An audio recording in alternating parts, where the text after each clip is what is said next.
Welcome to my channel Bengali কিচেনে আজকে একটা নতুন রেসিপি নিয়ে চলেছি। রেসিপিটি হলো গোবিন্দভোগ চাল দিয়ে এঁচোড়ের একটা নিরামিষ রান্না। এর জন্য লাগবে হাফ কাপ গোবিন্দভোগ চাল, এঁচোড়, আলু আর মশলা লাগবে আদা আর টমেটো।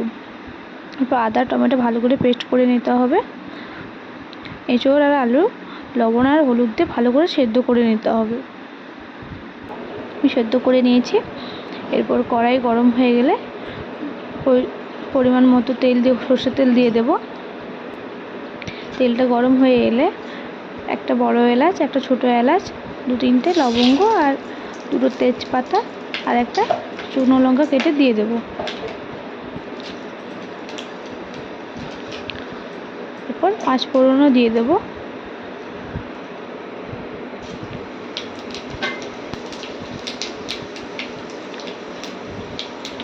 ভালো করে এগুলো ভেজে নিতে হবে।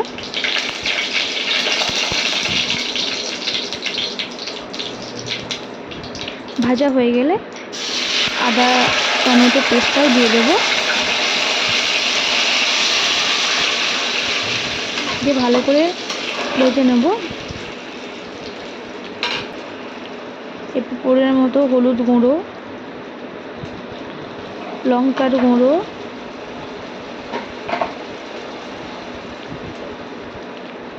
জিরে গুঁড়ো, ধনে গুঁড়ো দিয়ে দেবো। আপনারা যেরকম ঝাল খেতে চান সেরকম পরিমাণ লঙ্কা দেবেন।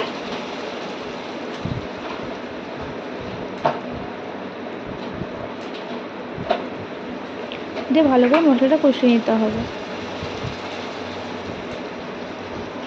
আপনারা চাইলে এই রান্নায় চিনে বাদাম বা কাজু বাদাম কিশমিশ দিতেও পারেন।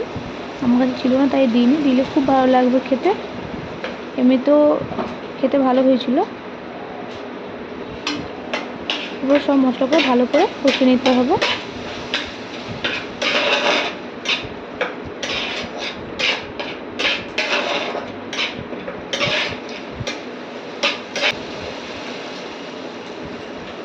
মশলা থেকে তেল ছাড়া অবধি ভালো করে মশলাটা কষিয়ে নিতে হবে।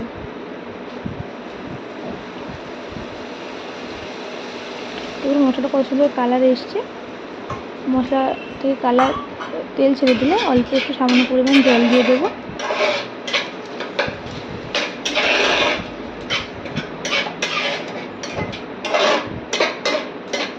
আর একটু কিছুক্ষণ ধরে আমাদের মশলাটা ভালো করে কষিয়ে নিতে হবে, যেহেতু আদা লঙ্কাটা গন্ধ করতে পারে।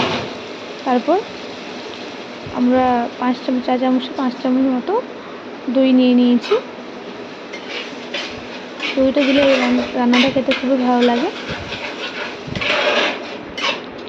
আমি টক দই নিয়েছি।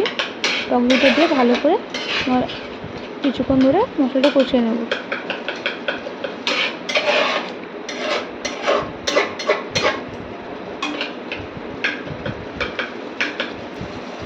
দেখুন মশলা থেকে তেলটা ছেড়ে এসছে।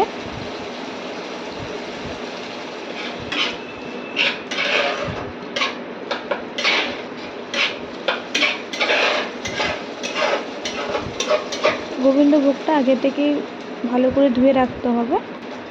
এরপর গোবিন্দভোগ চালটা দিয়ে দেব। সেদ্ধ করা এঁচোড় আর আলুও দিয়ে দেবো।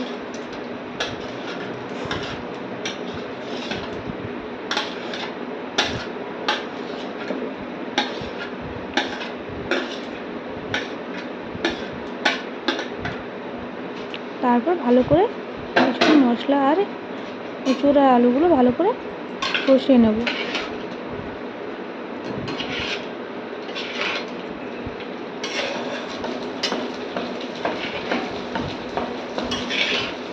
চালটা লাল লাল ভাজা অবধি ভেজে নিতে হবে।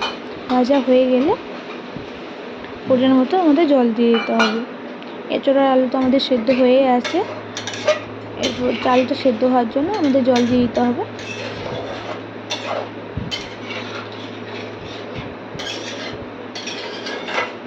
আপনারা যদি চান একটু বেশি গ্রেভি খেতে তাহলে একটু বেশি পরিমাণ জল দিতে পারে। গোবিন্দভোগ চাল তাড়াতাড়ি সেদ্ধ হয়ে যাবে, তো আমি সেরকম বেশি পরিমাণে জল দিইনি। আমি হাফ কাপ চাল নিলাম, 1.5 কাপ মতো জল দিয়েছি। এরপর পরিমাণ মতো লবণ দিয়ে দেব।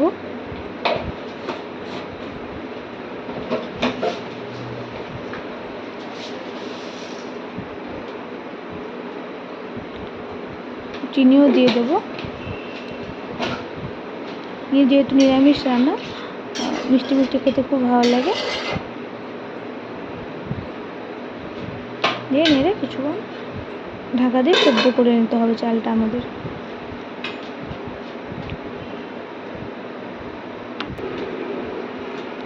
কিছুক্ষণ পর ঢাকা খুলে দেখতে হবে আমাদের চালটা সেদ্ধ হয়ে এসছে কতটা।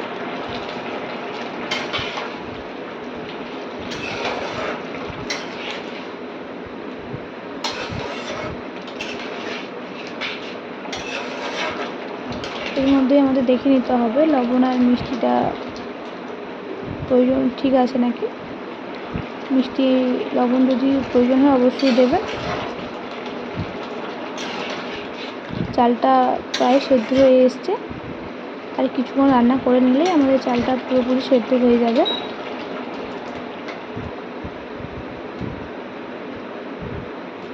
নিরামিষ দিনে এভাবে বাড়িতে রান্না করে দেখবেন, অবশ্যই খেতে ভালো লাগবে। গরম ভাত, রুটি, পরোটা, লুচির সাথে দারুণ লাগবে খেতে।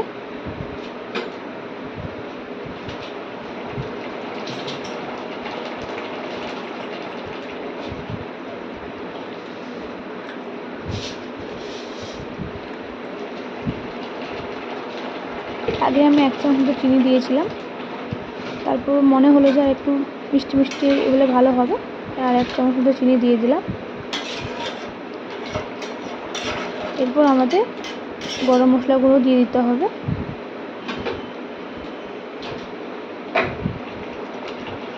আগে থেকে গরম মশলা গুঁড়ো দিলে খাওয়ার সময় ভালো লাগবে। এঁচোড় আর আলুর মধ্যেও গরম মশলা গুঁড়ো এটা হয়ে যাবে, দারুণ লাগবে খেতে।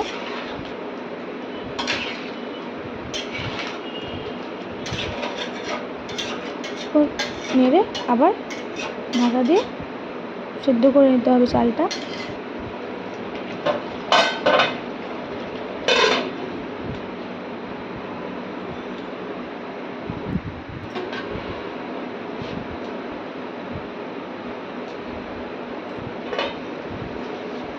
কিছুক্ষণ ঠাকুরে দেখতে হবে আমাদের চালটা পুরোপুরি সেদ্ধ হয়ে গেছে নাকি।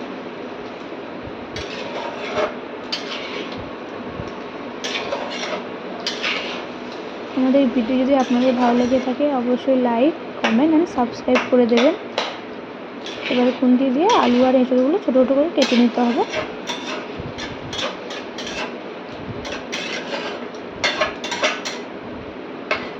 এরপর নামানোর আগেই আমাদের ঘি দিয়ে দিতে হবে।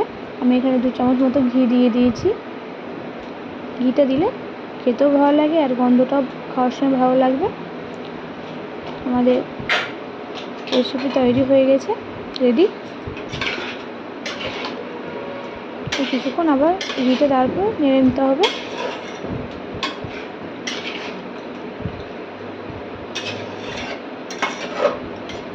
আমাদের রেসিপিটা কেমন হলো অবশ্যই কমেন্ট করে জানাবেন। আমাদের এই নিরামিষ এঁচোড় রেডি হয়ে গেছে।